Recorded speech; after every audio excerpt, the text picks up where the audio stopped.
Hi bomb. வாங்க இந்த சீரீஸில் ஸ்டார்டிங்கில் நிறைய பேர் நீங்கள் கேட்ட கொக்கோபிட்டில் எப்படி நர்சரி பாட் செடியை வந்து பாட் பண்ணுறதை பார்க்கலாம். கொக்கோபிட்னா என்ன, அதை பற்றி டீட்டெயில் வீடியோ ஆல்ரெடி நான் கொடுத்துருக்கேன்.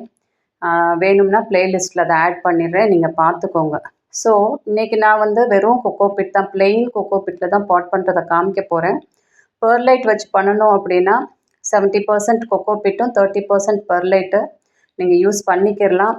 இல்லை 80-20 யூஸ் பண்ணலாம், பெர்லைட் மிக்ஸ் பண்ணலாம். பட் நான் இன்றைக்கி வந்து பிளெயினாக தான் கொக்கோபிட்டில் உங்களுக்கு செய்கிறத காட்ட போகிறேன்.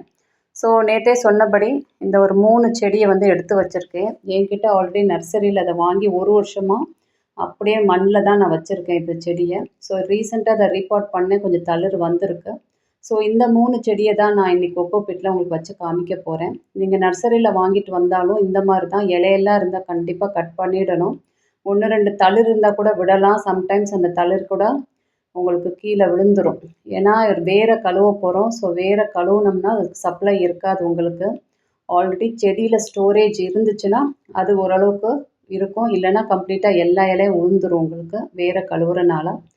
ஸோ நான் இப்போ புதுசாக வாங்கி எல்லாம் வைக்கலப்பா, வாங்கினா எனக்கு வேஸ்ட்டு. நான் ஆல்ரெடி சொல்லியிருக்கேன், நான் ஆன்லைன் ரோசஸ், டிஏ ரோசஸ் மாதிரி வாங்கணும்னு ஆசைப்பட்றனால என்கிட்ட இருக்கிற செடி நர்சரி செடியை உங்களுக்கு காட்ட போகிறேன். ஸோ இது கிட்டத்தட்ட ஒரு வருஷத்துக்கு மேலே எனக்கு இந்த 8 இன்ச் பாட்டில் இதுக்கு அடியில் கொக்கோபிட் போட்டிருந்தேன் இதுக்கு, உங்களுக்கு அந்த தண்ணி வெளியில் வராமல் இருக்கிறதுக்கு.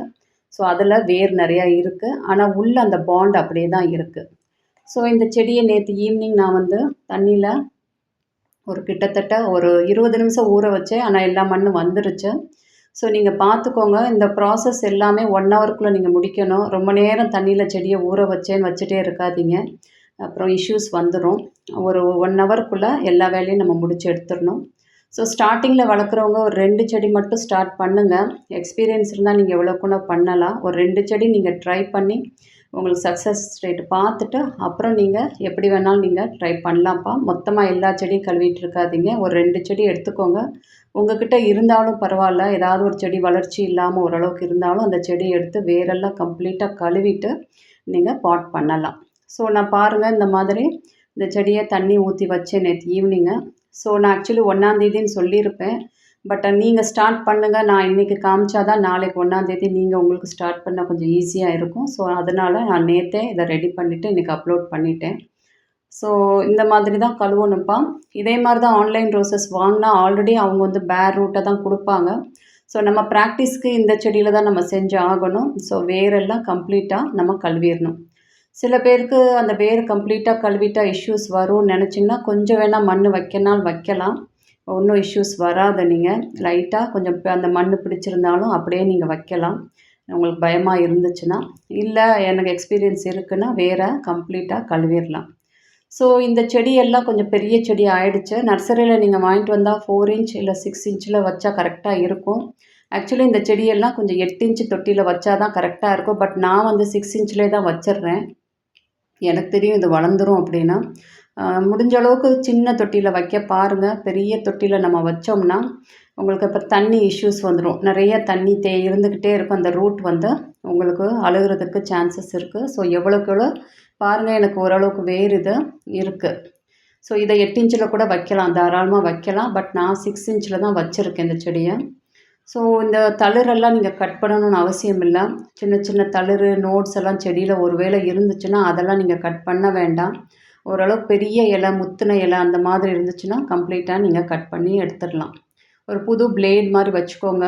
ஒவ்வொன்றா ப்ரூனர் வச்சு ஒவ்வொரு இலையாக நம்மளால் கட் பண்ண முடியாது. அந்த நோடை விட்டுட்டு கொஞ்சம் தள்ளி நம்ம கட் பண்ணணும். ஸோ இன்னொரு செடி எடுக்கிறேன் பாருங்கள். இந்த செடியெல்லாம் ரீசெண்டாக இப்போ ஒரு 10 நாள் 15 நாளுக்கு முன்னாடி நம்ம கொஞ்சம் ட்ரிம் பண்ணேன். ரொம்ப உயரமாக இருந்துச்சுன்னு ட்ரிம் பண்ணேன். கொஞ்சம் இப்போ தான் தளிர்த்துட்ருக்கு. ஸோ இப்போ வர வழி இல்லை, இப்போ நான் வந்து இதை எடுத்து ரீபாட் பண்ணி காமிச்சு தான் ஆகணும். புதுசாக வாங்கிட்டு வர முடியாது. அடியில் இதை கொக்கோபிட் போட்டிருந்தேன். அடியில் அந்த மண் அப்படியே இருக்குது. அந்த கொக்கோபிட்டில் கொஞ்சம் வேர் வளர்ந்துருக்கு உங்களுக்கு. பாருங்கள், இது வந்து நான் மண் உமி 2ம் மிக்ஸ் பண்ணி அந்த நர்சரியில் வாங்கிட்டு வந்து அப்படியே தான் அந்த பாண்டோடு வச்சது தான். போன வருஷம் நான் வச்சேன். இதுக்கப்புறம் வச்ச கொக்கோபிட் செடி எல்லாமே வேரை கழுவி வச்சதெல்லாம் இப்போ மரமாட்டம் இருக்குது. ஆனால் இந்த செடி அப்படியே தான் இருக்குது. வளர்ச்சி ரொம்ப ஸ்லோவாக தான் இருக்குது. காரணம் அந்த நர்சரி மண் வந்து ரொம்ப திக்காக இருக்கும் நமக்கு. அதை விட்டு வெளியில் வரவே வராது. நம்ம எவ்வளோ கேர் கொடுத்தாலும் ஸ்பீடு இருக்காது, உங்களுக்கு ஸ்லோவாக இருக்கும். சம்டைம்ஸ் இதெல்லாம் டைபேக்கை நோக்கி போயிடும். ஏன்னா உங்களுக்கு டைட்டாக இருக்கும், வேர் வெளியிலே வராது. உங்களுக்கு அந்த அதனால தான் நிறைய பேருக்கு இந்த மாதிரி இஷ்யூஸ் எல்லாம் நிறைய வருது. ஸோ வேரை கழுவி வைக்கிறது தான்ப்பா பெஸ்ட்டாக இருக்கும். அந்த ப்ராக்டிஸ் கரெக்டாக நமக்கு வந்துருச்சுன்னா பாருங்கள் எவ்வளோ டைட்டாக இருக்குது. சம்டைம்ஸ் இதுக்குள்ளே கவர் கூட இருக்கும், உங்களுக்கு பிளாஸ்டிக் கவரு அந்த மாதிரிலாம் அவங்க ரீபார்ட் பண்ணும்போது அவங்க ஒரு கவரோடு இன்னொரு இதில் வச்சுருவாங்க. ஸோ அதுலேருந்து வேர் வெளியில் வரவே வராது. எனக்கு எக்ஸ்பீரியன்ஸ் நிறையா இருக்குது, இந்த மாதிரி பார்த்துருக்கேன் நான். ஸோ அவங்க சின்ன கவரை திருப்பி பெரிய கவரில் அப்படியே வச்சுருவாங்க, கட் பண்ணக்கூட மாட்டாங்க. அப்படி இருந்துச்சுன்னா அந்த செடி க்ரோத்தே இருக்காது. ஸோ நம்ம இன்றைக்கி நான் இதுக்கு ஃபங்கிசைடும் ஹியூமிக்கும் அந்த மாதிரி மிக்ஸில் தான் இது முக்கி வளர்க்க போகிறேன். காரணம் நிறைய பேருக்கு நீங்கள் மைக்ரோரைஸா யூஸ் பண்ணி பழக்கம் இருக்காது. நம்ம உமியில் வளர்க்குறதுக்கு மைக்ரோரைஸா காட்டுறேன். இது ஃபங்கிசைடு. நீங்கள் மெயினாக நிறைய பேர் சாஃப்ட் தான் வச்சுருப்பீங்க. என்கிட்ட பவஸ்டின்னு இருக்குது, எது வேணாலும் நீங்கள் எடுத்துக்கலாம். ஃபங்கிசைடு ஒரு 2 கிராம் எடுத்துக்கோங்கப்பா. தண்ணியில் கலந்து கொஞ்சம் ஹியூமிக்கு அது ஒரு 2 கிராம் 2 ml மிக்ஸ் பண்ணி இந்த கழுவுன செடியை கொண்டு போய் அந்த தண்ணியில் நல்லா முக்கி ஒரு 20 நிமிஷம் ஊறினா போதும். ரொம்ப நேரம் ஊறணும்னு அவசியம் இல்லை. அதில் ஊற வச்சு நீங்கள் எடுத்து வாட் பண்ணிடலாம். ஸோ 2 கிராம் எவ்வளோ இருக்குங்கிறத காட்டிடுறேன். சும்மா இவ்வளோ தான் இருக்கும், போதும். 2 கிராம் நீங்கள் போதும். ஒரு 3 லிட்டர் தண்ணி இருக்கும். இது நான் வச்சுருக்கேன். இதில் ஒரு 3 செடிக்கு மிக்ஸ் பண்ணி நீங்கள் மெயினாக ஹியூமிக்கும் சாஃப்ட் ஃபங்கிசைடும் நீங்கள் மிக்ஸ் பண்ணிக்கோங்க. உங்கள்கிட்ட வேறு ஃபங்கிசைடு இருந்தாலும் பரவாயில்ல, பவஸ்டின் வச்சுக்கலாம், இண்டோஃபில் வச்சுக்கலாம், எது வேணாலும் நீங்கள் வச்சுக்கலாம். ஸோ ஏன்னா கையை வச்சு நம்ம அந்த வேரெல்லாம் தொடுறோம், ஸோ இஷ்யூஸ் வந்துடக்கூடாது. ஸோ அதனால் நம்ம கொஞ்சம் ஃபங்கிசைட் போடுறது நல்லது. ஸோ நான் ஹியூமிக் இந்த நாவல் கம்பெனியோடது பொட்டாசியம் ஹியூமேட் வச்சுருக்கேன். நீங்கள் அதை மிக்ஸ் பண்ணுற ஒரு 2 ml மிக்ஸ் பண்ணிவிட்டு நல்லா கலந்துட்டு அந்த வேரை மண்ணெல்லாம் எடுத்துட்டு தண்ணியில் ப்ளெயின் தண்ணியில் கழுவிட்டு இதில் ஒரு 20 நிமிஷம் நம்ம ஊற வச்சா போதும். ஊற வச்சு நம்ம செடியை நட்டிடலாம். ஸோ இது எல்லாமே கம்ப்ளீட்டாக நான் ப்ளேலிஸ்ட்டில் போட்டுறேன். உங்களுக்கு டெய்லி என்னென்ன செய்கிறேங்கிறதையும் அப்டேட் பண்ணிடுறேன் நான். நீங்கள் அப்படியே பார்த்து வளர்த்துக்கிடலாம். பாருங்கள், இதை மிக்ஸ் பண்ணிட்டேன். இப்போ அந்த வேரை கழுவி இந்த பாட் தான் நான் எடுக்கிறேன். இது 6 inch பாட்டு, நிறைய ஹோல்ஸ் போட்டிருக்கேன் உங்களுக்கு ட்ரைனேஜ்க்காக. இது பாருங்கள், இது ஒரு நர்சரி பாட்டு என்கிட்ட இருக்குது. கிட்டத்தட்ட ஓரளவு கொஞ்சம் பெருசாக இருக்குது. நீங்கள் நர்சரியில் வாங்குறது வேர் இன்னும் கம்மியாக இருந்துச்சுன்னா இதை விட சின்ன பாட் எடுத்துக்கலாம். ஒரு 4 inch பாட்டே போதுமான அளவு. முடிஞ்ச அளவு பாட் சைஸை ரொம்ப பெருசாக எடுக்காதீங்க, அதில் தான் இஷ்யூஸே வந்துடும். ஸோ பாருங்கள், வேர் இந்த அளவுக்கு இருக்குது. இதை நான் ஹியூமிக்கில் கொஞ்சம் நேரம் ஒரு 10-20 நிமிஷம் ஊற வச்சிடுறேன். ஊற வச்சுட்டு இன்னொரு செடி பாருங்கள், அந்த செடியை நம்ம நல்லா கழுவிடலாம். ஒரு 3 செடி காட்டுறேன் உங்களுக்கு. 3 செடி நம்ம கொக்கோபீட்டில் வளர்க்கலாம். ஒரு 3 செடி உமியில் நாளைக்கு போடலாம். அப்புறம் ஒரு 3 செடி அந்த ஒரு சாயில், அந்த சாண்டோட கலந்த சாயில். இல்லை உங்களுக்கு நிறைய பேர்கிட்ட உமி இருக்காது இல்லையா, அதனால் அந்த மாதிரியும் காட்டுறேன் நான். சில பேர் 1% கொக்கோபீட், 1% சாயில், 1% கம்போஸ்ட் வச்சு கூட மிக்ஸ் பண்ணலான்னு சொல்கிறீங்க. அப்படியும் நீங்கள் பண்ணிக்கலாம்ப்பா. அந்த மாதிரி ஒரு கலவையும் நீங்கள் பண்ணி இந்த செடியை நட்டிக்கலாம். ஸோ இந்த மண்ணில் வைக்கும்போது, ஸோ நாட் கொக்கோபீட், மண்ணில் வைக்கும்போது இந்த அளவுக்கு மண் கொஞ்சம் ஒட்டிகிட்டு இருந்தாலும் இஷ்யூஸ் இல்லை. அப்படியே நீங்கள் வச்சுருங்க. ஓரளவுக்கு வேரை கழுவிட்டு கொஞ்சோண்டு மண் அந்த பாண்ட் இருந்துச்சுன்னா அப்படியே கூட நீங்கள் மண்ணில் வச்சிடலாம். ஸோ இதை தண்ணியில் ஒரு 20 நிமிஷம் ஊறுது. இந்த செடி எடுத்து இப்போ கொக்கோபீட்டில் எப்படி நடலான்னு பார்க்கலாம். ஸோ பாருங்கள், அடியில் எதுவும் நம்ம போட தேவையில்லை. இந்த கொக்கோபீட்டை நான் கழுவி கொஞ்சம் காய வச்சு உணர வச்சு எடுத்து வச்சுருக்கேன். ஸோ இந்த டைமில் நீங்கள் பெர்லைட் யூஸ் பண்ணலாம். நான் போன வருஷம்லாம் எதுக்குமே பெர்லைட் யூஸ் பண்ணலை. நீங்கள் சப்ஸ்கிரைபர் கேட்டனால நான் கம்மியாக பெர்லைட் வாங்கியிருந்தேன் உங்களுக்கு காட்டுறதுக்கு. நீங்கள் யூஸ் பண்ணலாம்ப்பா, ஒன்றும் இஷ்யூஸ் இல்லை. பெர்லைட் யூஸ் பண்ணால் நல்லது தான். உங்களுக்கு அந்த தண்ணியில் இருக்க அந்த கொக்கோபீட்டில் இருக்க மாய்ஸ்சர் எல்லாமே அந்த பெர்லைட் உறிஞ்சிக்கிறோம். ஸோ நான் அது இன்றைக்கி யூஸ் பண்ணலை. உங்களுக்கு வேணும்னா நாளைக்கு இல்லை நாளைன்னு ஒரு பெர்லைட் மிக்ஸ் பண்ணி கூட ஒரு கொக்கோபீட்டில் நட்டி காமிக்கிறேன். மேக்ஸிமம் மண்ணில் இருக்க எல்லா செடியும் நான் ரீபார்ட் பண்ண போகிறேன் இந்த சீசனில். பண்ணால் தான் எனக்கு கொஞ்சம் ஈஸியாக இருக்கும். இல்லைன்னா அந்த மண்ணில் அது அப்படியே தான் இருக்கும். அந்த தாய் செடியை மட்டும் நான் அப்படியே வச்சுருவேன். பாருங்கள் வேர் இந்த அளவுக்கு இருக்குது. இது சீக்கிரம் பாண்ட் ஆகிடும். வித்தின் ஒரு 2 மாதத்துல வேர் ஃபுல்லாகவே வந்துடும்.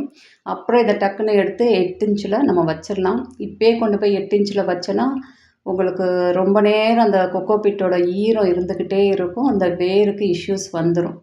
ஸோ நான் இதை வந்து அதுவும் கொக்கோபீட் நீங்கள் போடும்போது ரொம்ப லூஸாக போடுங்க. அழுத்தி அழுத்தி வைக்காதீங்க. ரொம்ப அழுத்தி அழுத்தி வச்சிங்கன்னா அதில் நிறைய தண்ணி வந்து தேங்கிக்கிறோம். கொஞ்சம் லைட்டாக போட்டுட்டு ஒரு டேப் கொடுத்திங்கன்னா எல்லாமே இங்கே செட்டில் ஆகிடும். இந்த மாதிரி தான் நம்ம பாட் பண்ணணும். இதுக்கு அடுத்து என்ன சாப்பாடு கொடுக்கணுங்கிறத அடுத்தடுத்து நான் டெய்லி அப்டேட் பண்ணுறேன் உங்களுக்கு. இதை பார்த்து நீங்கள் வளர்த்துக்கிடலாம். பாருங்கள் இந்த மாதிரி லைட்டாக நீங்கள் போடலாம். அந்த உங்களுக்கு அந்த அந்த இது வரைக்கும் அந்த கிராஃப்டிங் ஏரியா பாதி உள்ளே போயிருக்கணும், பாதி வெளியில் தெரிகிற அளவுக்கு நீங்கள் வைக்கணும். சம்டைம்ஸ் இந்த சின்ன செடியில் வைக்க முடியலனாலும் ஒன்றும் இஷ்யூஸ் இல்லைப்பா. நீங்கள் அடுத்த டைம் ரீபாட் பண்ணும்போது அதை கரெக்ட் பண்ணிக்கிடலாம். லேசாக அப்படியே போட்டு லைட்டாக நீங்கள் அழுத்தி வச்சிட்டிங்கன்னா இன்றைக்கி இதுக்கு சாப்பாடு வந்து இந்த ஃபங்கி சைடும் இந்த ஹியூமிக்கு தான் இதுக்கு நம்ம தண்ணியாக ஊற்ற போகிறோம். ஊற்றிட்டு நம்ம அதுக்கப்புறம் இப்போக்குள்ளே அது தண்ணி ஊற்ற மாட்டோம். வெறும் தண்ணியை டெய்லி காலையில் மத்தியானம் ஈவினிங் இதுக்கு அந்த தண்டு மேலே மட்டும் நம்ம ஒரு சின்ன ஸ்ப்ரேயர் வச்சு ஸ்ப்ரே பண்ணணும். ஏன்னா அந்த தண்டு காயக்கூடாது. அதில் தான் நீங்கள் பார்த்துக்கணும். தண்ணி செடிக்கு ஊற்ற தேவையில்லை. ஆல்ரெடி கொக்கோபீட்டில் ஈரப்பதம் இருக்கும். உங்களுக்கு அந்த ஸ்டெம்மில் மட்டும் நீங்கள் ஸ்ப்ரே பண்ணால் போதும். நாளைக்கு நான் எப்படி ஸ்ப்ரே பண்ணுறதையும் காட்டிடுறேன். பாருங்கள் இப்படி தான் இந்த செடியை நான் ரீபாட் பண்ணியிருக்கேன். உங்களுக்கு இந்த மாதிரி தளிரெல்லாம் இல்லைன்னா இலை கொஞ்சம் பெருசு பெருசாக இருந்துச்சுன்னா கம்ப்ளீட்டாக எடுத்துருங்க. இலையை வைக்காதீங்க. ஏன்னா உங்களுக்கு அதுக்கு சப்ளை கொடுக்க முடியாது. இலை செடிக்கு வந்து ஸ்ட்ரெஸ் ஆகிடும். ஸோ மேக்ஸிமமாக எல்லா இலையும் கட் பண்ணுறது தான் நல்லது. சின்ன சின்ன நோட்ஸு தளிர் அந்த மாதிரியெல்லாம் இருந்துச்சுன்னா நம்ம கட் பண்ண தேவையில்லை. உங்களுக்கு இப்போ அந்த மாதிரி பழைய இலையெல்லாம் இருந்துச்சுன்னா அதுக்கு நிறைய எனர்ஜி இருக்கும். ஸோ அதை எல்லாத்தையும் நம்ம கம்ப்ளீட்டாக எடுத்துடணும். பாருங்கள் இந்த செடியும் ஃபுல்லாக கம்ப்ளீட்டாக கழுவிட்டேன் நான். கொஞ்சம் நேரம் இந்த தண்ணியில் கழுவிட்டு திருப்பி நல்ல தண்ணியில் ஒரு தடவை கழுவிட்டு அப்புறம் நீங்கள் இந்த பாருங்கள் இதை நல்ல தண்ணியில் திருப்பி ஒன்ஸ் கழுவிடணும். ஒரு 2-3 பக்கெட் வச்சுக்கிறணும். கழுவிட்டு அதுக்கப்புறம் நீங்கள் வந்து அந்த ஹியூமிக்கில் ஒரு 10-20 நிமிஷம் ஊற வைக்கணும். அந்த ஹியூமிக்கும் ஃபங்கிசைடு எல்லாமே இந்த வேர் உறிஞ்சிக்கிறோம். உங்களுக்கு ஃபங்கஸ் ஏதாச்சும் பாருங்கள் அந்த திக்காக இருக்கிறது சில டைம் இருந்தால் இருந்துட்டு போகுது. உங்களுக்கு எடுக்க கஷ்டமாக இருந்தால் எடுக்க வேண்டாம். உங்களுக்கு சில பேர்னால அதை எல்லாத்தையுமே ரிமூவ் பண்ணால் சிரமம்னு நினச்சிங்கன்னா அது இருந்தால் அந்த பாண்டு மட்டும் இருந்தால் பரவாயில்ல. மண்ணிலெல்லாம் வைக்கும்போது நீங்கள் அப்படியே வைக்கலாம். ஈவன் கொக்கோபீட்டில் கூட வைக்கலாம். ஒன்றும் இஷ்யூஸ் வராது உங்களுக்கு. இந்த ஹியூமிக் எல்லாமே இந்த வேர் உறிஞ்சி வச்சுக்கிறோம்ப்பா. அதுதான் சாப்பாடு அதுக்கு. அது கிட்டத்தட்ட ஒரு வாரத்துக்கு தேவையான அளவு சாப்பாடெல்லாம் அது கம்ப்ளீட்டாக எடுத்து வச்சுக்கிறோம். ஆல்ரெடி இந்த செடியில் ஸ்டோரேஜ் நிறையா இருக்கும். ஸ்டோர் பண்ணி வச்சுருக்கோம். அதனால் தாக்கு பிடிக்க முடியும். நம்ம வந்து அந்த தண்டை மட்டும் காய விடக்கூடாது. காய விடாமல் கரெக்டாக நம்ம கொண்டு வரணும். பாருங்கள் இந்த செடி எப்படி பாட் பண்ணுறதுன்னு காமிக்கிறேன். அடியில் எதுவும் போட தேவையில்லை. வெறும் கொக்கோபீட் மட்டும் நம்ம போட்டுட்டு அப்படியே இந்த செடியை வச்சு நட்டிடலாம்.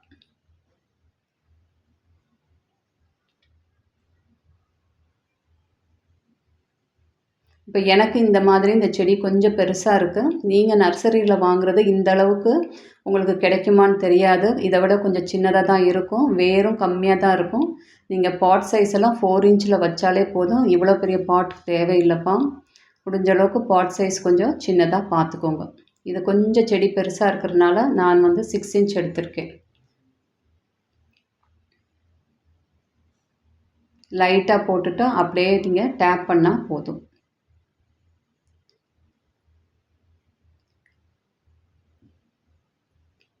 ஸோ இதுக்கு என்ன பண்ணணும், நாளைக்கு வந்து இந்த செடிக்கு வந்து உங்களுக்கு காலையில் நீங்கள் வந்து அந்த ஸ்டெம்மில் ஸ்ப்ரே பண்ணணும். ஈவினிங் என்ன பண்ணணும், கான்ஃபிடார் வந்து 1/2 ml மிக்ஸ் பண்ணி அந்த தண்டு ஃபுல்லாக நம்ம ஸ்ப்ரே பண்ணணும். ஏன்னா புதுசாக வர நோடை வந்து த்ரிப்ஸை சாப்பிட்றோம். அதில் ரொம்ப நம்ம கேர்ஃபுல்லாக இருக்கணும். நாளைக்கு வீடியோவில் அது என்னங்கிறத நான் காட்டுறேன் உங்களுக்கு. பாருங்கள் இந்த பெரிய பெரிய இலை எல்லாத்தையுமே அந்த நோடை கொஞ்சம் விட்டு தள்ளி தான் இலையை ஃபுல்லாகவே நம்ம கட் பண்ணிடணும். தளிர் இருந்துச்சுன்னா கட் பண்ணாதீங்க. மொட்டு இருந்தால் ஆனால் எடுத்துடணும். மொட்டு இருந்தால் எடுத்துருங்க. தளிர் வேண்டாம். தளிர் இருக்கட்டும். தளிர் இருந்தால் ஒன்றும் கட் பண்ண வேண்டாம். அது அப்படியே வளர்ந்துரும் உங்களுக்கு. மொட்டு இருந்துச்சுன்னா எனர்ஜி நிறைய தேவைப்படும். இந்த மாதிரி நோட்ஸ் ஆக்டிவேட்டெல்லாம் இருந்துச்சுன்னா நீங்கள் அதை எதுவுமே டச் பண்ண வேண்டாம். அது அப்படியே வளர்ந்துரும் உங்களுக்கு. இந்த மாதிரி பெரிய பெரிய இலை தான் நிறைய எனர்ஜி இருக்கும். ஸோ அந்த இலை எல்லாத்தையும் நம்ம கட் பண்ணிடணும். ஸோ நீங்கள் ஆன்லைனில் வாங்கும்போது செடி இப்படி தான்ப்பா வரும் உங்களுக்கு. எல்லாமே அவங்க இலை எல்லாம் கம்ப்ளீட்டாக ரிமூவ் பண்ணி தான் கொடுப்பாங்க. ட்ராவலில் 1 வீக்கில் வரும். அதை தான் நம்ம பாட் பண்ணி செடியை வளர்க்கணும். பாருங்கள், அது வச்சிட்டேன். கம்ப்ளீட்டாக நான் வச்சாச்சு. இன்னும் கொஞ்சம் கொக்கோபீட் வேணும்னா அந்த இதை வச்சு கொஞ்சம் க்ளோஸ் பண்ணிக்கிடலாம். இந்த கிராஃப்டிங் ஏரியா பாதி கொக்கோபீட்டுக்குள்ளே இருக்கலாம், பாதி வெளியில் தெரியலாம். அந்த க்ரிப்பாக நிற்கிற அளவுக்கு வச்சுக்கிடலாம். முடிஞ்ச அளவுக்கு இந்த செடியை ஒரு 7 டேஸ் வரைக்கும் டைரக்ட் வெயிலில் வைக்கக்கூடாதுப்பா. கொஞ்சம் நிழல் பாங்கான இடத்துல தான் வைக்கணும்.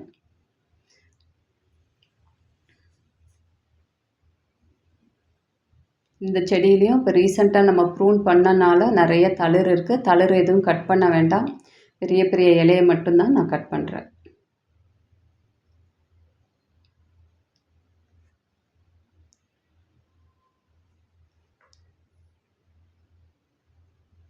சம்டைம்ஸ் இந்த தளிர் இருக்க இலை கூட சில டைம் கீழே ட்ராப் ஆகிறதுக்கு சான்சஸ் இருக்குது. கீழே விழுந்தாலும் ஒன்றும் பிரச்சனை இல்லைப்பா. புதுசாக அடுத்த தளிர் வந்துடும் உங்களுக்கு.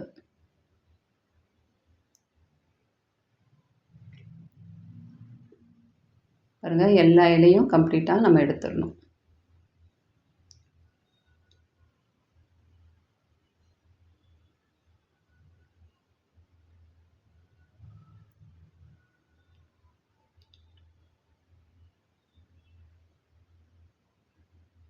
அதெல்லாம் அப்படியே இருக்கட்டும்ப்பா. எல்லா இலையும் நான் கம்ப்ளீட்டாக எடுத்துகிட்டு கொஞ்சம் கொக்கோபீட் மேலாப்பில் போட்டு நம்ம க்ளோஸ் பண்ணிடலாம். ஸோ இதுக்கு நம்ம மைக்ரோரைஸா ட்ரைகோடர்மா ரெடி கொடுக்கணுனாலும் கொடுக்கலாம்ப்பா. நிறைய பேர்கிட்ட இருக்காதுங்கிறனால நான் இந்த மாதிரி உங்களுக்கு காமிச்சிருக்கேன். ஸோ நாளைக்கு நான் உமியில் காட்டும்போது மைக்ரோரைஸா ட்ரைகோடர்மா எப்படி கொடுத்து பாட் பண்ணலாங்கிறத காட்டுறேன். கொக்கோபீட்லேயே உங்களுக்கு மைக்ரோரைஸா ட்ரைகோடர்மா கொடுத்து வளர்க்கணுன்னு ஆசை இருந்துச்சுன்னா நீங்கள் தாராளமாக பண்ணலாம். ஆனால் நீங்கள் இது நர்சரியில் வாங்கிட்டு வர செடியை கண்டிப்பாக ஃபங்கிசைட் தான் யூஸ் பண்ணணும். உங்கள்கிட்டயே இருக்கிற செடியை நீங்கள் யூஸ் பண்ணணும்னா நீங்கள் மைக்ரோரைஸா ட்ரைகோடர்மா கொடுத்து கூட நீங்கள் பாட் பண்ணலாம். நான் உங்களுக்கு காட்டணுங்கிறதுக்காக தான் இந்த ஃபங்கிசைடை சாஃபையும் உங்களுக்கு ஹியூமிக்கும் கலந்து காட்டுறேன். இல்லைன்னா நான் இதை யூஸ் பண்ண மாட்டேன். மைக்ரோரைஸை தான் கொடுப்பேன் இந்த செடிக்கு. போன தடவை உமியில் வளர்த்த செடிக்கு மைக்ரோரைஸை தான் கொடுத்து காட்டியிருப்பேன். பாருங்கள், எல்லா இலையும் கம்ப்ளீட்டாக நம்ம எடுத்துட்டோம். செடி ஒரு இடத்துல வச்சுட்டு அடிக்கடி தூக்கக்கூடாதுப்பா. அதை ஷேக் ஆகாமல் பார்த்துக்கணும். வேர் அதை செட் ஆகுற வரைக்கும் செடியை இடத்த நம்ம மாற்றாமல் ஒரே இடத்துல கொஞ்சம் நிழல் பாங்கான இடத்துல க்ரிப்பாக அந்த வேர் பாண்ட் ஆகணும். உள்ள கொக்கோபீட்டோடு சேர்ந்து செட் ஆகுற வரைக்கும் ஒரே இடத்துல கொண்டு போய் வச்சிடணும். பாருங்கள், வெளியில் தண்ணி வர அளவுக்கு இந்த ஹியூமிக்கும் ஃபங்கிசைட் கலந்த தண்ணியை செடிக்கு கொடுத்துடலாம்.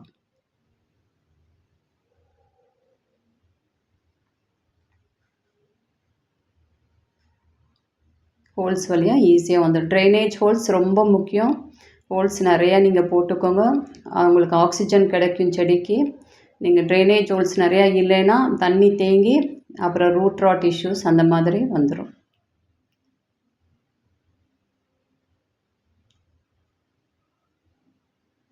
தண்ணியெல்லாம் பாருங்கள், எல்லாம் வெளியில் வந்துருச்சு.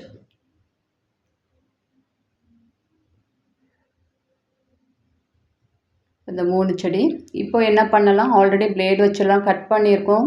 ஸோ நம்ம லைட்டாக ஒரு ஸ்ப்ரே கொடுத்துடலாம். ஃபங்கிசைட் ஸ்ப்ரேஸ் கொடுத்துடலாம் செடிக்கு. உங்களுக்கு இஷ்யூஸ் வராமல் இருக்கிறதுக்கு கொஞ்சமாக ஃபங்கிசைட் நாங்கள் மிக்ஸ் பண்ணி ஒரு சின்ன ஸ்ப்ரேயரில் நீங்கள் கலந்துட்டு எல்லாத்துக்குமே கம்ப்ளீட் ஒரு ஸ்ப்ரே கொடுத்துருங்க. ஸ்ப்ரே கொடுத்துட்டு செடியை நைட் நேரம் வேணால் காற்றாட வச்சிடலாம். காலையில் வெயில் படாமல் ஒரு நிழல் பாங்கான இடத்துல கொண்டு போய் வச்சிடணும். டைரக்ட் சன்லைட் பட்டுச்சுன்னா செடிக்கு இஷ்யூஸ் வந்துரும்ப்பா.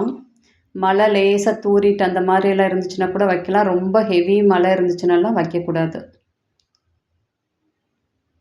பாருங்கள் ஃபுல்லாகவே அந்த ஸ்டெம்மை நம்ம இலையெல்லாம் கட் பண்ணியிருப்போம். ஸோ கம்ப்ளீட்டாக நம்ம ஒரு ஃபங்கிசைட் ஸ்ப்ரே கொடுத்துடணும். நாளைக்கு ஈவினிங் வந்து ஒரு இன்செக்டிசைட் ஸ்ப்ரே கொடுத்துடலாம்.